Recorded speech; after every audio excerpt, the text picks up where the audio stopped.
जय श्री कृष्ण। कारागृह में जन्मे कृष्ण, पैदा होते ही रात में यमुना पार कर गोकुल ले जाया गया। तीसरे दिन पुतना मारने आ गई। यहाँ से शुरू हुआ संघर्ष। देह त्यागने से पहले द्वारिका डूबोने तक रहा। कृष्ण का जीवन कहता है, आप कोई भी हो, संसार में आए हो तो संघर्ष हमेशा रहेगा। मानव जीवन में आकर परमात्मा भी सांसारिक चुनौतियों से बच नहीं सकता। कृष्ण ने भी किसी की बात की शिकायत नहीं की, हर परिस्थिति को जिया और जीता। कृष्ण कहते हैं, परिस्थितियों में भागो मत, उसके सामने डटकर खड़े हो जाओ, क्योंकि कर्म करना ही मानव जीवन का पहला कर्तव्य है। हम कर्मों से ही परेशानियों से जीत सकते हैं। स्वस्थ शरीर से ही जीवन है और स्वस्थ शरीर से ही विजय है। कृष्ण का बचपन माखन मिश्री खाते हुए गुजरा। आज भी भोग लगाते हैं हम, लेकिन ये संकेत कुछ और है। आहार अच्छा हो, शुद्ध हो, बल देने वाला हो। बचपन में शरीर को अच्छा आहार मिलेगा तो ही इस संसार में इंसान युवा होकर वीर बनेगा।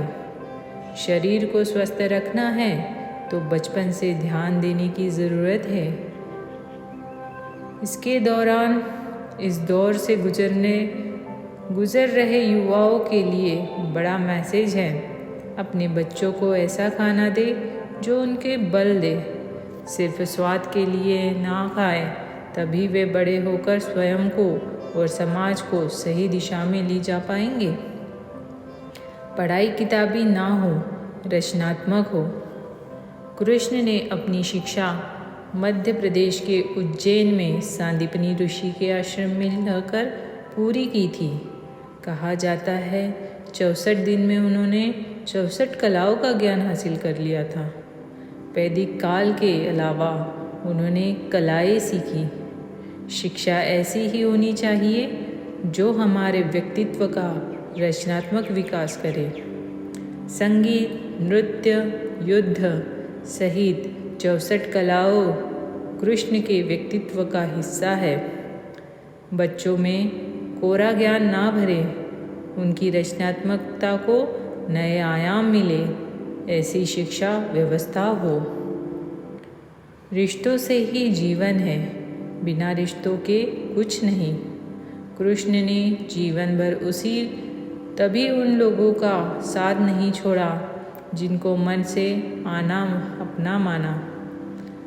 अर्जुन से वे युवावस्था में मिले, ऐसा महाभारत कहती है, लेकिन अर्जुन ने उनका रिश्ता हमेशा मन का रखा। सुदामा हो या उद्धव, कृष्ण ने जिसे अपना मान लिया उसका साथ जीवन भर दिया। रिश्तों के लिए कृष्ण ने कई लड़ाइयाँ लड़ी और रिश्तों से ही कई लड़ाइयाँ जीती। उनका सीधा संदेश है, सांसारिक इंसान की सबसे बड़ी धरोहर रिश्ते ही है। अगर किसी के पास रिश्ते का थाती नहीं है तो वो इंसान संसार के लिए गैर ज़रूर है, लेकिन अपने रिश्तों को दिल से जिए, दिमाग से नहीं। नारी का सम्मान समाज के लिए ज़रूरी है। राक्षस नरकासुर का आतंक था। करीब 16,100 महिलाओं को उनसे अपने महल में कैद कर लिया था। महिलाओं से बलात्कार में उसे सुख मिलता था। कृष्ण ने उसे मारा, सभी महिलाओं को मुक्त कराया, लेकिन सामाजिक कुरीतियाँ तब भी थी। उस महिलाओं को अपनाने वाला कोई नहीं था। खुद उनके घरवाले ने उन्हें दूषित मानकर त्याग दिया। ऐसे में कृष्ण आगे आए, सभी 16,100 महिलाओं को अपनी पत्नी का दर्जा दिया। समाज में उन्हें सम्मान के साथ रहने के लिए स्थान दिलाया। कृष्ण ने हमेशा नारी को शक्ति बनाया। उसने सम्मान के लिए तत्पर रहे। पूरी महाभारत नारी के सम्मान के लिए ही लड़ी गई। आप कृष्ण भक्त हैं तो अपने आसपास की महिलाओं का पूरा सम्मान करें। कृष्ण की कृपा पाने का ये सरलतम मार्ग है। आपके मतभेद अगली पीढ़ी के लिए बाधा ना बने। कम ही लोग जानते हैं कि जिस दुर्योधन के खिलाफ कृष्ण ने आजीवन पांडवों का साथ दिया, उसकी मौत का कारण भी कृष्ण की कटुनीति बनी। वो ही दुर्योधन रिश्तों में कृष्ण का समधी भी था।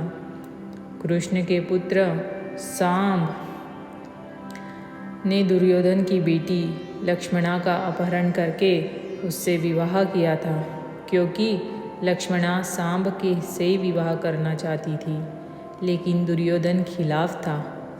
सांब को कौरवों ने बंदी भी बनाया था।